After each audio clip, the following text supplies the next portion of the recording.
بسم الله الرحمن الرحيم. ياسين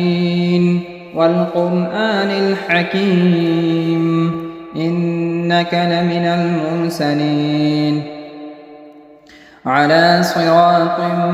مستقيم تنزيل العزيز الرحيم لتنذر قوما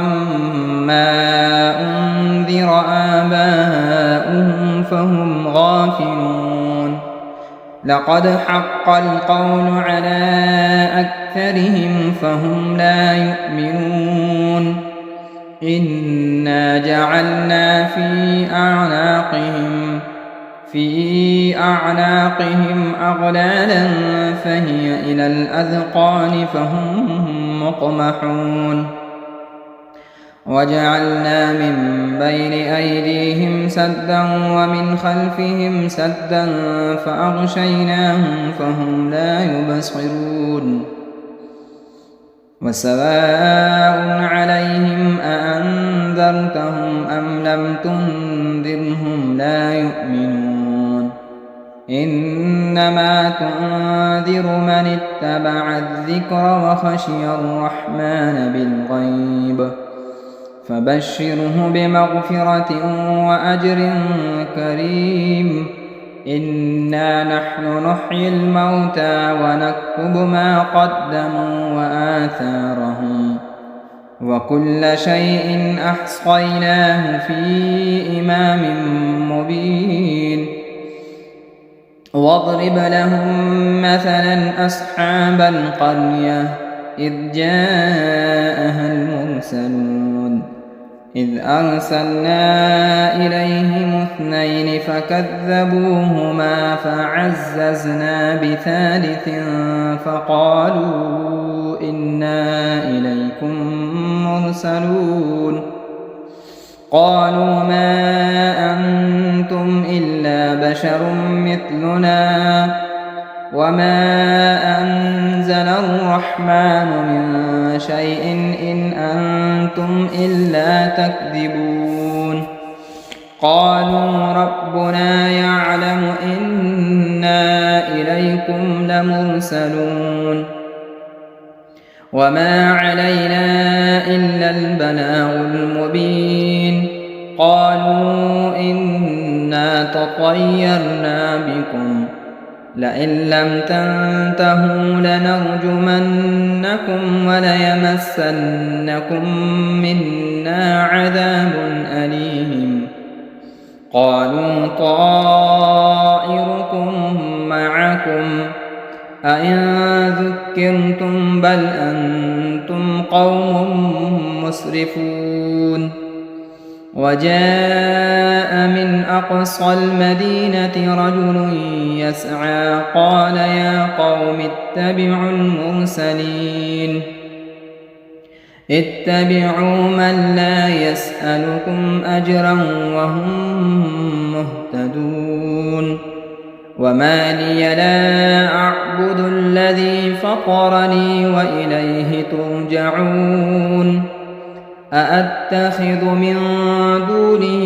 آلهة إن يردني الرحمن بضر لا تغن عني شفاعتهم شيئا ولا ينقذون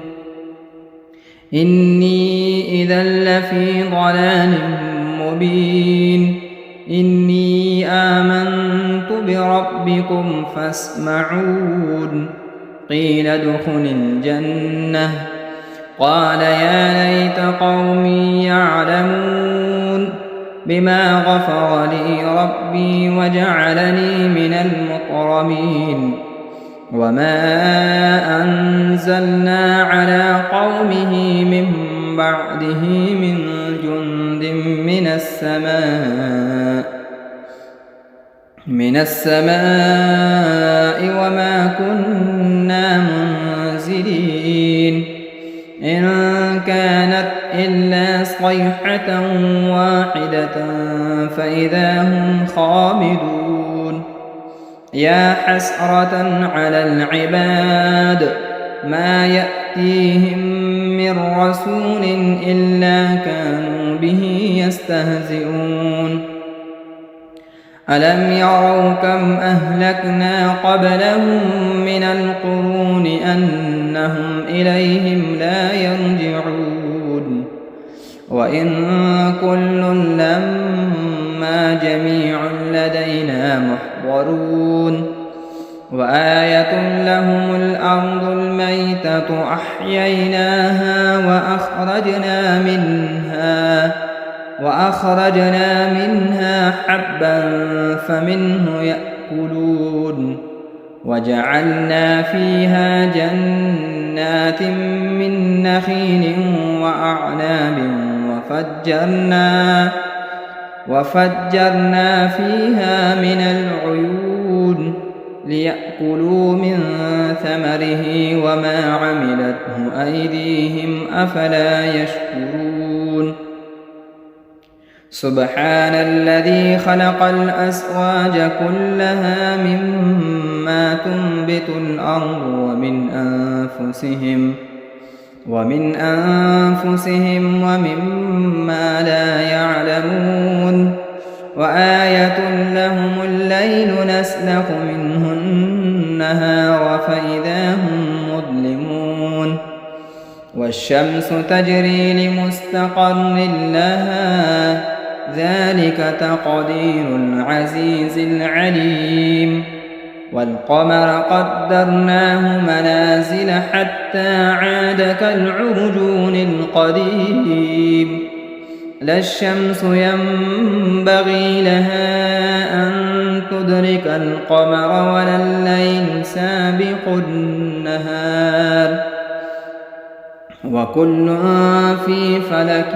يسبحون وآية لهم أنا حملنا ذريتهم في الفلك المشحون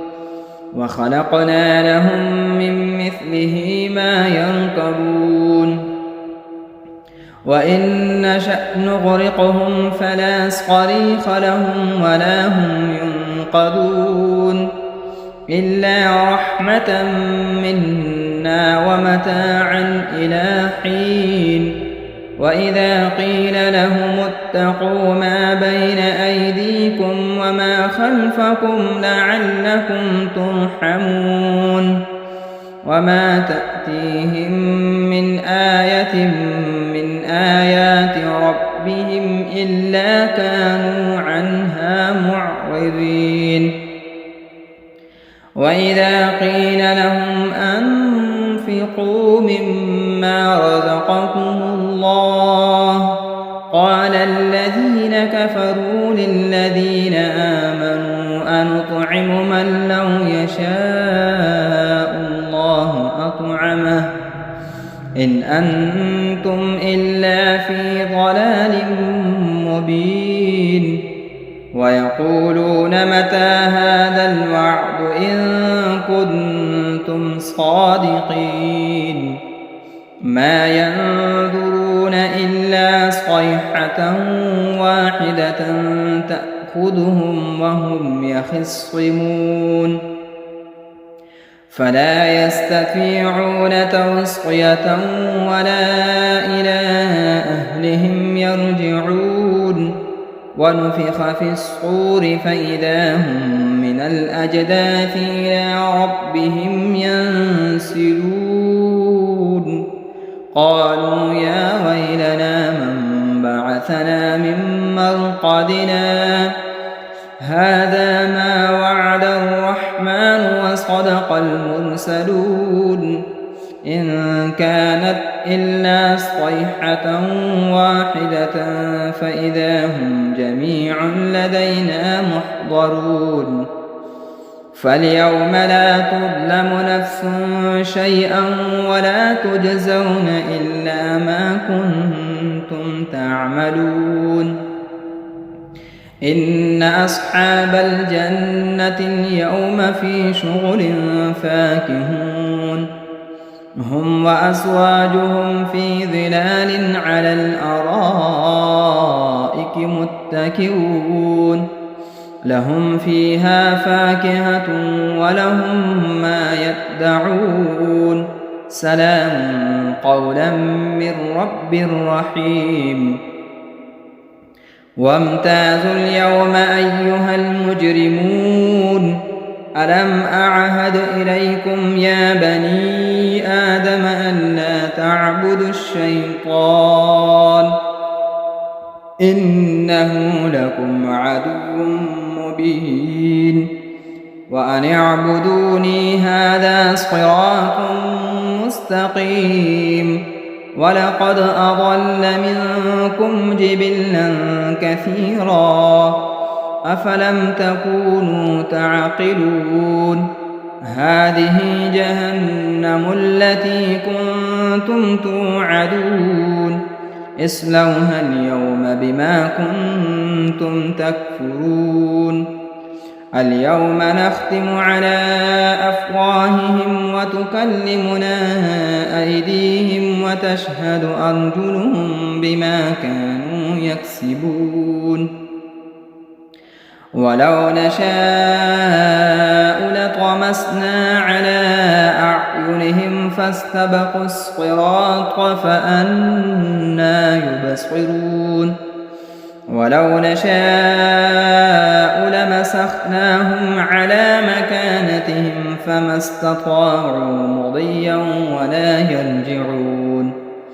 ومن نعمره ننكسه في الخلق أفلا يعقلون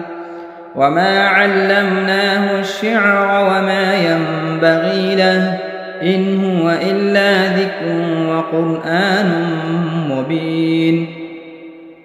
لينذر من كان حيا ويحق القول على الكافرين أولم يروا أنا خلقنا لهم مما عملت أيدينا أنعاما فهم لها مالكون وذللناها لهم فمنها ركوبهم ومنها يأكلون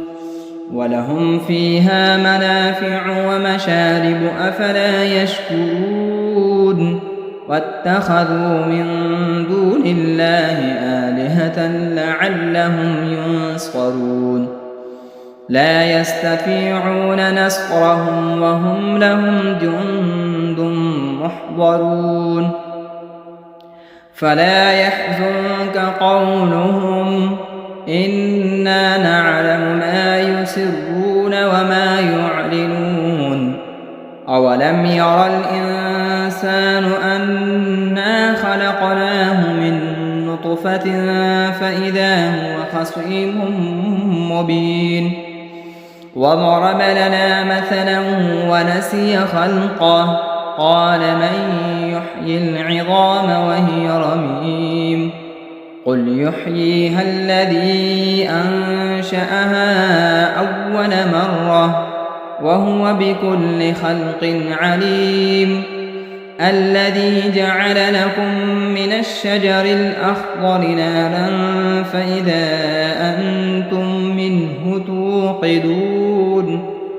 أوليس الذي خلق السماوات والأرض بقادر على أن يخلق مثلهم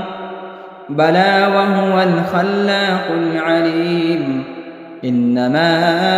أمره إذا أراد شيئا أن يقول له كن فيكون فسبحان الذي بيده ملكوت كل شيء وإليه ترجعون بسم الله الرحمن الرحيم الرحمن علم القرآن خلق الإنسان علمه البيان الشمس والقمر بحسبان والنجم والشجر يسجدان والسماء رفعها ووضع الميزان ألا تطغوا في الميزان وأقيموا الوزن بالقسط ولا تخسروا الميزان والأرض وضعها للأنام فيها فاكهة والنخل ذات الأكمام والحب ذو العصف والريحان فبأي آلاء ربكما تكذبان خلق الإنسان من صلصال كالفخار وخلق الجان من مارج من نار فبأي آلاء ربكما تكذبان رب المشرقين ورب المغربين فبأي آلاء ربكما تكذبان مرج البحرين يلتقيان بينهما برزخ لا يبغيان فبأي آلاء ربكما تكذبان يخرج منهما اللؤلؤ والمرجان فبأي آلاء ربكما تكذبان وله الجوار المنشآت في البحر كالأعلام فبأي آلاء ربكما تكذبان كل من عليها فان ويبقى وجه ربك ذو الجلال والإكرام فبأي آلاء ربكما تكذبان يسأله من في السماوات والأرض كل يوم هو في شأن فبأي آلاء ربكما تكذبان سنفرغ لكم أيها الثقلان فبأي آلاء ربكما تكذبان يا معشر الجن والإنس إن استطعتم أن تنفذوا من أقطار السماوات والأرض فانفذوا لا تنفذون إلا بسلطان فبأي آلاء ربكما تكذبان يرسل عليكما شؤاد من نار ونحاس فلا تنتصران فبأي آلاء ربكما تكذبان فإذا انشقت السماء فكانت وردة كالدهان فبأي آلاء ربكما تكذبان فيومئذ لا يسأل عن ذنبه إنس ولا جان فبأي آلاء ربكما تكذبان يعرف المجرمون بسيماهم فيؤخذ بالنواصي والأقدام فبأي آلاء ربكما تكذبان هذه جهنم التي يكذب بها المجرمون يطوفون بينها وبين حميم آن فبأي آلاء ربكما تكذبان ولمن خاف مقام ربه جنتان فبأي آلاء ربكما تكذبان ذواتا أفنان فبأي آلاء ربكما تكذبان فيهما عينان تجريان فبأي آلاء ربكما تكذبان فيهما من كل فاكهة زوجان فبأي آلاء ربكما تكذبان متكئين على فرش بطائنها من استبرق وجنى الجنتين دان فبأي آلاء ربكما تكذبان فيهن قاصرات الطرف لم يطمثهن إنس قبلهم ولا جان فبأي آلاء ربكما تكذبان كأنهن الياقوت والمرجان فبأي آلاء ربكما تكذبان هل جزاء الإحسان إلا الإحسان فبأي آلاء ربكما تكذبان ومن دونهما جنتان فبأي آلاء ربكما تكذبان مدهامتان فبأي آلاء ربكما تكذبان فيهما عينان نضاختان فبأي آلاء ربكما تكذبان فيهما فاكهة ونخل ورمان فبأي آلاء ربكما تكذبان فيهن خيرات حسان فبأي آلاء ربكما تكذبان حور مقصورات في الخيام فبأي آلاء ربكما تكذبان لم يطمثهن إنس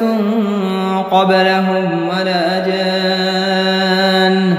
فبأي آلاء ربكما تكذبان متكئين على رفرف خضر وعبقري حسان فبأي آلاء ربكما تكذبان تبارك اسم ربك ذي الجلال والإكرام بسم الله الرحمن الرحيم إذا وقعت الواقعة ليس لوقعتها كاذبة خافضة رافعة إذا رجت الأرض رجا وبست الجبال بسا فكانت هباء منبثا وكنتم أزواجا ثلاثا فأصحاب الميمنة ما أصحاب الميمنة وأصحاب المشأمة ما أصحاب المشأمة والسابقون السابقون أولئك المقربون في جنات النعيم ثلة من الأولين وقليل من الآخرين على سرر موضونة متكئين عليها متقابلين يطوف عليهم ولدان مخلدون بأكواب وأباريق وكأس من معين لا يصدعون عنها ولا ينزفون وفاكهة مما يتخيرون ولحم طير مما يشتهون وحور عين كأمثال اللؤلؤ المكنون جزاء بما كانوا يعملون لا يسمعون فيها لغوا ولا تأثيما إلا قيلا سلاما سلاما. وأصحاب اليمين ما أصحاب اليمين في سدر مخضود وطلح منضود وظل ممدود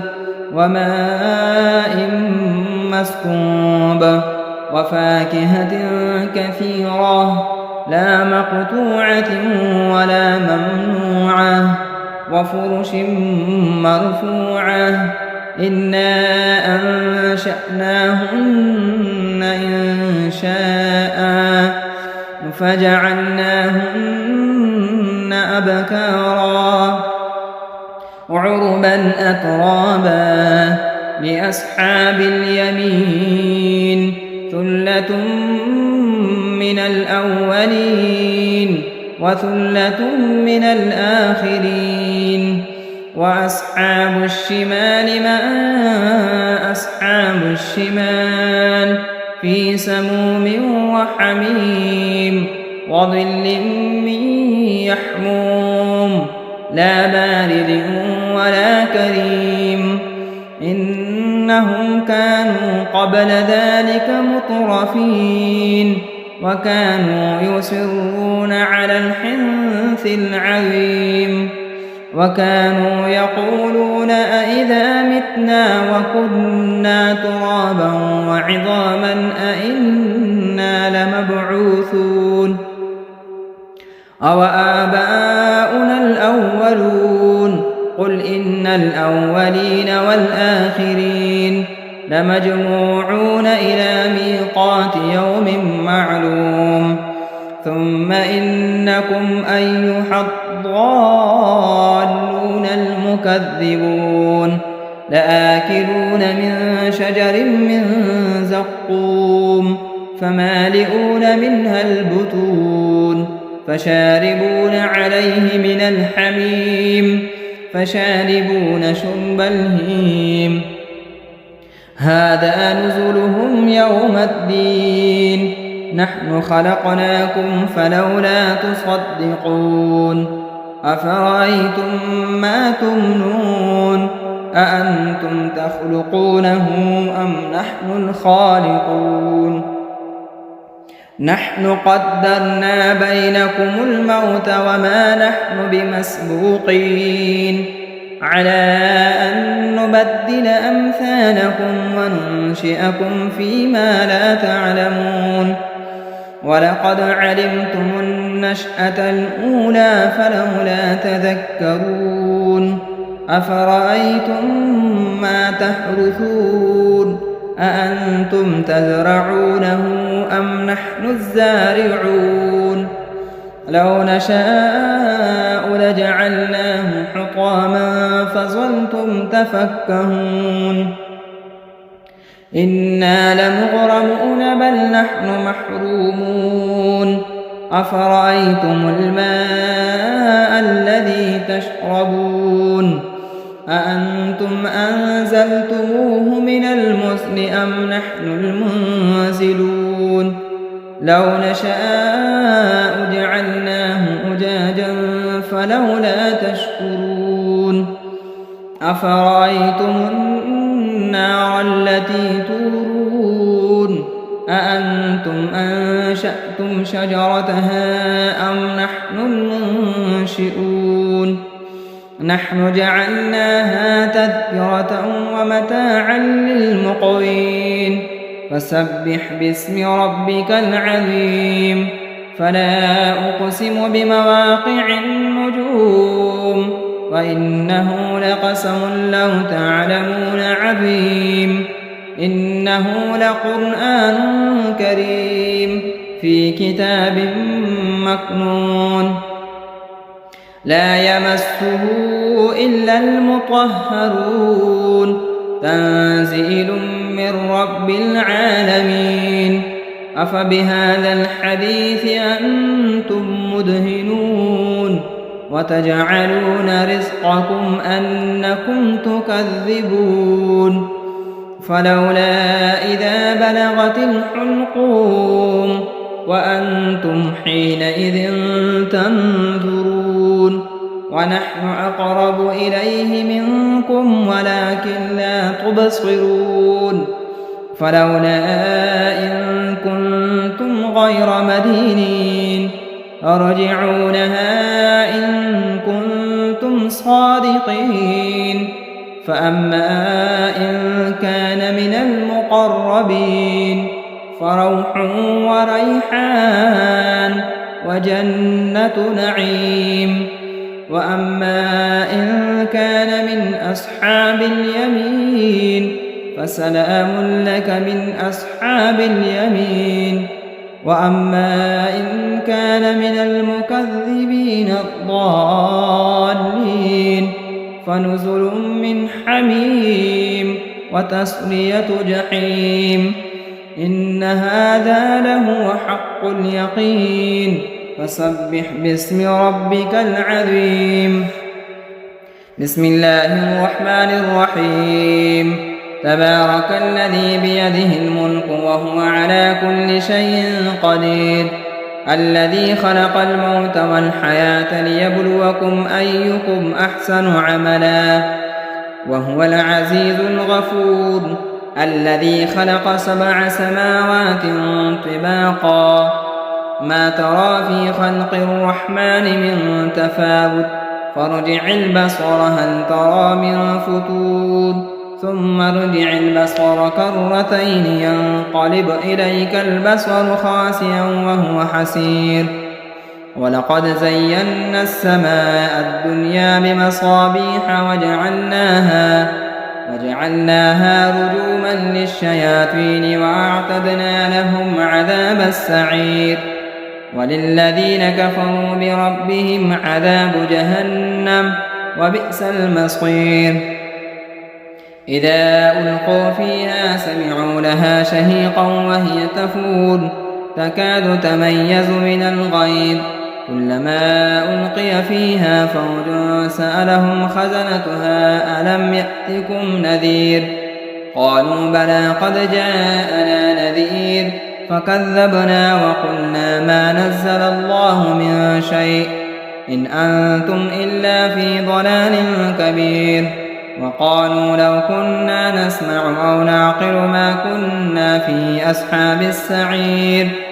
فاعترفوا بذنبهم فسحقا لأصحاب السعير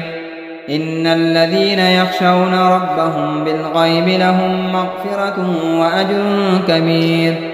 وأسروا قولكم أو اجهروا به إنه عليم بذات الصدور ألا يعلم من خلق وهو اللطيف الخبير هو الذي جعل لكم الأرض ذلولا فامشوا في مناكبها وكلوا من رزقه وإليه النشور أأمنتم من في السماء أن يخسف بكم الأرض فإذا هي تمور أم أمنتم من في السماء أن يرسل عليكم حاصبا فستعلمون كيف نذير ولقد كذب الذين من قبلهم فكيف كان نكير أولم يروا إلى الطير فوقهم صافات ويقبض ما يمسكهن إلا الرحمن إنه بكل شيء بصير أمن هذا الذي هو جند لكم ينصركم من دون الرحمن إن الكافرون إلا في غرور أمن هذا الذي يرزقكم إن أمسك رزقه بل لجوا في عتو ونفور أفمن يمشي مكبا على وجهه أهدى أمن يمشي سويا على صراط مستقيم قل هو الذي أنشأكم وجعل لكم السمع والأبصار والأفئدة قليلا ما تشكرون قل هو الذي ذرأكم في الأرض وإليه تحشرون ويقولون متى هذا الوعد إن كنتم صادقين قل إنما العلم عند الله وإنما أنا نذير مبين فلما رأوه زلفة سيئت وجوه الذين كفروا وقيل هذا الذي كنتم به تدعون